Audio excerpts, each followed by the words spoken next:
Welcome, ladies and gentlemen. Today I want to talk a bit about Halls of Fabrication and how you should prepare yourself if you're like new to the dungeon. So one of the most important things is damage mitigation and survival. Basically, like DPS is not that important yet as long as you haven't really figured out the mechanics. So you want to survive as long as possible. I want to show you how you can do this on most classes or how you can do this better. So we will just go through each class and then I show you some options you have. So let's just start with the Sorc here, or stamina in general. Basically on the stem Sorc it's pretty simple. Obviously you have Hurricane, and you see this gives you the Major Ward and Major Resolve, increasing your physical resistance by 5280. That's a lot. That's about like 10% damage mitigation, more or less. I'm not sure how much exactly, but around that. So that's the first thing. It's basically built in. Next thing you can use is Crit Surge. Like usually we have bound armaments here, right? To get more stam, to get more heavy attack damage. Do you really need it for the start? Not really. You want to survive longer, so use Crit Surge. It's a really strong ability because every time you do a crit it heals you for like 3k. Your healers will die, so you need some self-healing. This is the right thing to do. Then you also could use Dark Deal, which restores stamina and health. Also really nice. On top of that, if you're a two-hander setup, obviously Brawler gives you a damage shield every time you hit something. If you're a dual wield setup, you can go with that Blade Cloak. You see the Razor also shields you from shrapnel, reducing the damage you take from area of effect attacks by 25%. It's 25% AoE damage mitigation. It's really strong. That's more or less about stem Sorc thingy. That should be enough. Next thing you want to look at, like on a magic Sorc, there is also tons of good options. Basically, we have Hardened Ward, huge shield. You want this. And even when the first time I was in there, I also used Harness Magic. Yes, you lose DPS, but doesn't matter. You want to get to know the mechanics. And you see the shield is pretty huge. I'm not even sure, do I have buff food? There we go. So you see 34k. Like, you're not gonna die that fast. Sure, you lose some damage abilities, but doesn't matter. Another thing you can use, for example, is the Boundless Storm, because this also gives you access to Major Resolve and Major Ward, increasing your physical resistance again. And you obviously also could use the Power Surge just to get some self-healing in case your healers are dead again. And that more or less should be enough. You don't really need bound H's at the like for the start, so it's better to use something else there. And this here it also deals small damage, so it's actually not too bad. On a Stamina Dragon Knight, for example, you have the option of Spiked Armor. This gives you also Major Resolve and Major Ward, which increases your damage mitigation, really strong. And yeah, you have enough space, you can just remove something else like a dot or something. So DK is also really nice. And obviously, if you run two-hander, you have Brawler again. If you run dual wield, you have the Deadly Cloak thingy again. Magic Dragon Knight, it's basically the same thing. You have the Volatile Armor, which you can use. It also actually deals quite nice damage. And you have the Harness Magica, which you have to use. It's like you need this, it's really strong. On top of that, like abilities like Burning Embers heal you for a ton. If you drop low on health, you see your healers are dead, you just spam this twice or 3 times and it will basically heal you back to max health all the time. It's really strong. On a Stamina Templar, it's basically the same thing. You have Deadly Cloak, or you have the Brawler on two-hander. And what you also can run here is Restoring Focus. This is actually a pretty neat skill. Like, you have spell resistance. Like, you get Major Resolve and Major Ward, increasing your physical and spell resistance. And obviously, like something I almost forgot to mention, like on a stem setup you probably want Vigor. It also helps the whole group, so you get some decent healing. And even like the first time I was in there with a Templar, I actually used Extended Ritual, simply because you get so many dots on you that you can cleanse. So this is actually really strong, so you don't really need to rely on your like healer's purge or something, so you can use this for yourself. Really nice.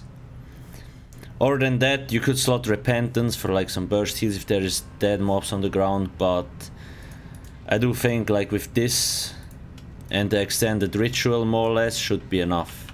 Like this will make you really tanky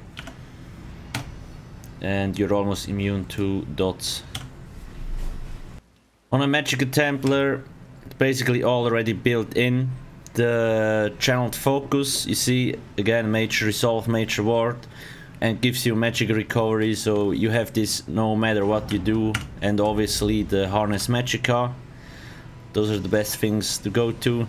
If you're on a dual wield setup, you could even go that far and eat, like run Tri-Stat buff food and use like the Deadly Cloak or Blade Cloak to get the AoE damage mitigation, but that's probably a little bit overkill. And also if you use like cheap ultimates like this here, you see also reduces damage dealt to you by 15% for 10 seconds, so that's another thing you actually could try out just to get more damage mitigation. On a Warden, beat Magicker Stamina, same thing, Stem, Deadly Cloak, on two-handed the Brawler. And there is also like, you can use Ice Fortress, like the Frost Cloak thingy, which gives you Major Resolve and Major War, and it also gives it to 6 other persons. That's also something to consider, and it's actually really nice. And you also see, you gain minor protection, reducing incoming damage by 8% for 21 seconds. So you can get really high damage mitigation on a Warden, which is nice. I also recommend running like Lotus Flower or just some kind of heal, so you get better sustain and it also helps you survive a little bit more.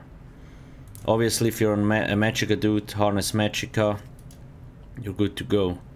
On a Stem Blade you have like Deadly Cloak, Brawler, like always, and they have a really cool passive here, Shadow Barrier, so when you cast a Shadow ability, it grants you Major Resolve and Major Ward as well to get the extra resistances. So when you use Surprise Attack, then you already get this.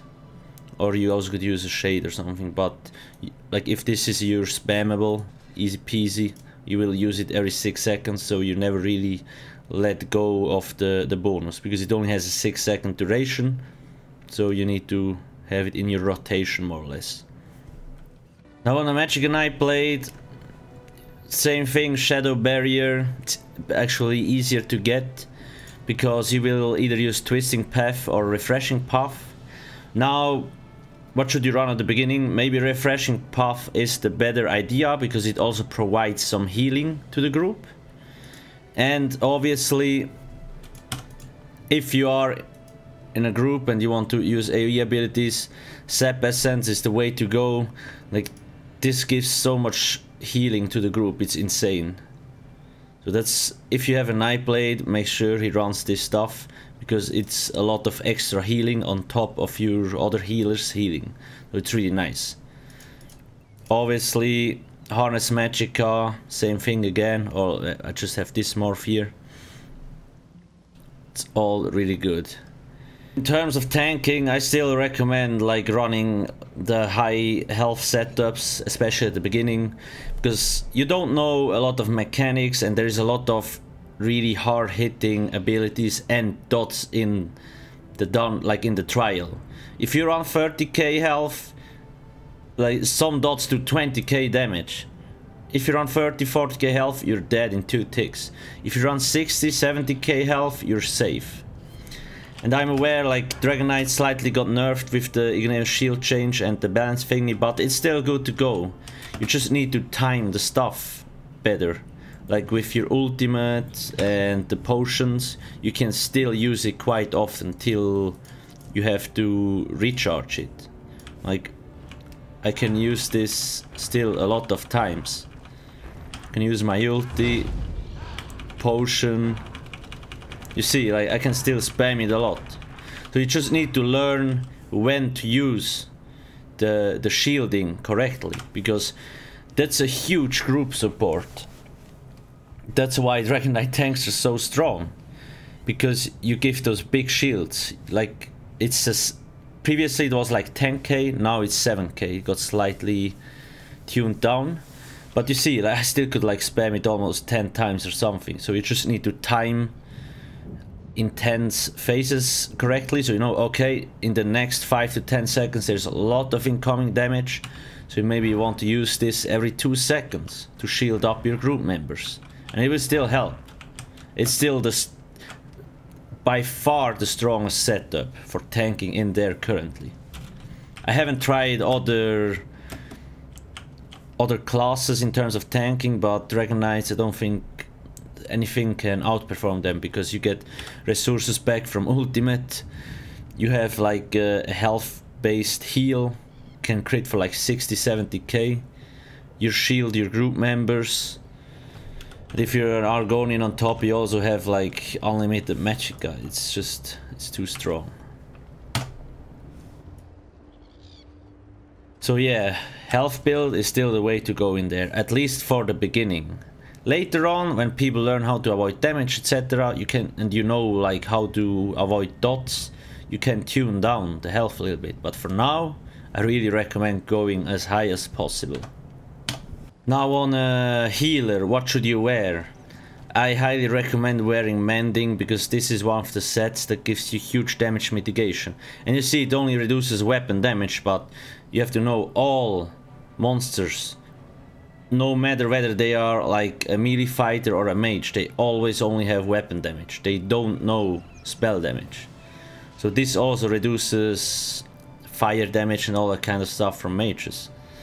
This is one of the most important sets. Obviously, Worm Cult is also really nice. Sets like Spell Power Cure, are they really needed at the beginning? Not really, because there is more important stuff. You shouldn't focus too much on like full damage. I highly recommend running Kagrenak. Like, even a damage dealer could, a Magicka Temper damage dealer could run Kagrenak, just to increase the rest speed and all that kind of stuff. That's what I was running like on the first clears. Just Kagrenak, because a lot of people die. If you're a Templar, you get better resing, or like people res with higher resources. You see, when I use this up here, resurrected allies return with 100% more health. So you get better stats. Instead of only resing with 50% health, you get up with full health and maybe even more resources. I'm not sure on that, but something like that. Stuff like this is really strong. That's why I recommend having a Magicka Templar DD. Probably also deals really high damage, but it's just in terms of support, a Magicka Templar DD can provide is completely insane compared to other setups. That's something to really consider. That's more or less it. I hope this video helped a little bit. Again, yes, DPS is important, but you're gonna wipe anyway on bosses. The longer you survive, the better you get to know the mechanics, the faster you can kill the boss. But if everybody's really only out full on DPS, keeps dying, you're not gonna get anywhere. So I hope the message here is kinda clear. I'll probably start doing mechanics videos soon, but I first want to let people give the chance to learn it on their own, because I think that's the best thing to do. And then next week or something, I start releasing those mechanic videos for the bosses, so you also can see like what kind of things are there, because there is a lot of hidden stuff that is unclear. Where does the damage come from and what should you avoid, etc. That's it for now. Thank you for watching and have a nice day. Cheers.